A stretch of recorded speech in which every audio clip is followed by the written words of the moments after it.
going on, everybody? How we doing today? Today on the Great Man Podcast, we're going to talk about a topic that I feel, unfortunately, has become woven into our day-to-day lives now, especially in recent history, and that is surviving a riot.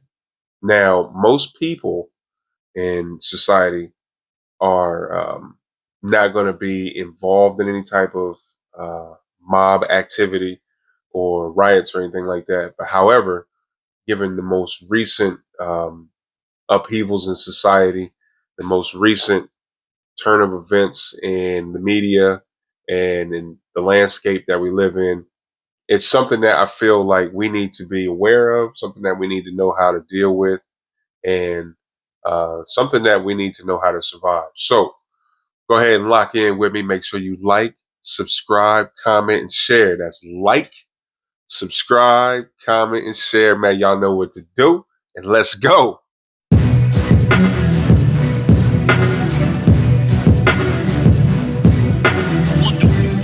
Yes. All right. Now, the first thing that you need to do in order to be able to survive a riot is you have to prepare an escape route. You have to know where the activity is going to be at. You have to know where people are going to be gathered and where they're going to be congregated, and know how to get away from those people and know how to get away from that area as safely and as quickly as possible. All right. So make sure that you prepare an escape route. And in my opinion, I like to do things in three. You want to prepare a main escape route, a backup route, and a tertiary route, just in case. Because only having one escape route is not going to do you any justice. It's not going to do you any good, especially if they have that escape route blocked, or if other people are thinking the same thing that you're thinking and they're trying to get out and it becomes congested and impassable. So remember, prepare an escape route.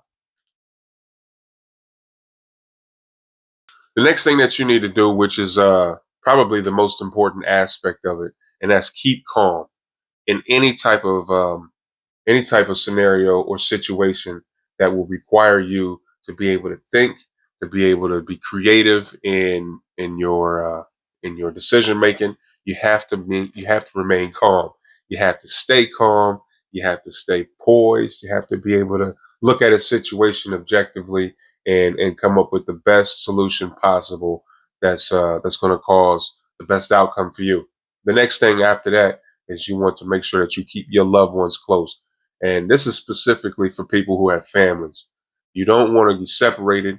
You don't want to have people that you can't get to that you care about, because having people's safety that is questionable, or people in situations that are where their safety can be questioned and compromised, can also ruin your ability to stay calm and also cloud your judgment and cause you to make rash, irrational, and irresponsible um, decisions. So make sure you remain calm, or make sure that you keep your loved ones safe and keep your loved ones close. All right. All right. Now, I know how emotionally invested people can be in these civil disturbances and in these riots, but for you, your only option right now is to survive the riot. So the best way to survive the riot, the best way to survive a civil disturbance, is to not get involved. Do not get involved, no matter how passionate you may feel about the topic, no matter what your opinions may be. Your obligation right now is to survive the riot, and to not get involved is the best way to survive the riot. The next thing that you have to do is to avoid heavy traffic areas. Remember I said planning an escape route. Planning the escape route, a part of that is also avoiding heavy traffic areas, because most people are not planners. Most people are not those that that try to get creative in terms of getting out of situations. So they always go for the least the path of least resistance. And the path of least resistance can sometimes be an option for a lot of people. Therefore, it would cause a congestion, and causing a congestion causes you to not be able to get out causes you to not be able to use your escape route, and causes you to possibly be caught up in something that you're trying to get out of. You're trying to survive. All right.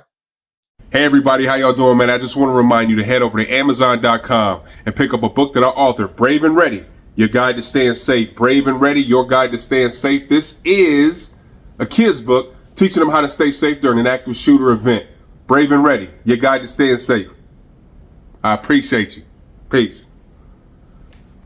Now, if you are incapable of getting out of this because it may be all around you or it may be right outside of where you need to go, make sure that you find a safe and secure enclosed area. Get inside, get indoors, stay indoors. And also, when you're staying indoors and you kind of have to hunker down in that area, make sure you stay informed. It's your responsibility and your obligation to stay informed.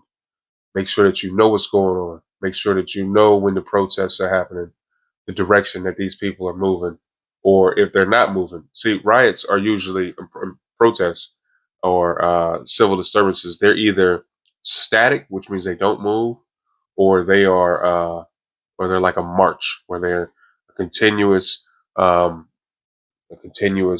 flow of people. Now, you want to make sure that you know the difference, and you want to make sure that you are aware of if there's any changes in if that happens. So stay informed, and also get indoors and get indoors and get into a secluded area. All right. So that's how you survive that.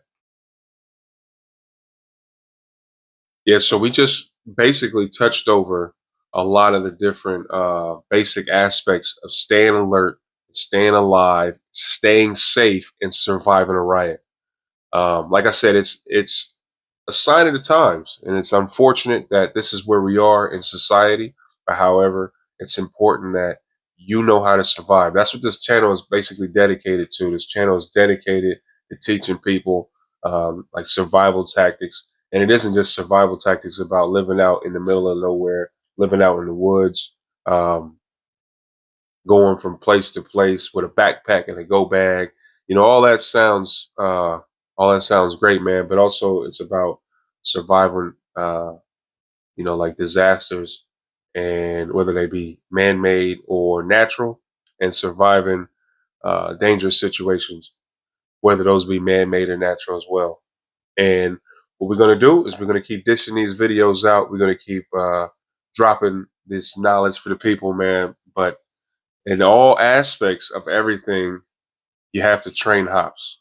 You know, you have to train hard, you have to train often, you have to train properly, and you have to train safely. The best way to train for surviving a riot type situation is basically you have to train your mind. You have to be always situationally aware. You have to have an idea of what's going on in your community. You have to have an idea of what's going on in your locality, and kind of the temperament of the people in society, man. You got to be paying attention to the current events. Like I said, though, we got to train hops, baby. Train hops is we training hard, we training often, we training properly, and we training safely. All right. Great Man Podcast. I appreciate everybody. I'll see you next time. Peace.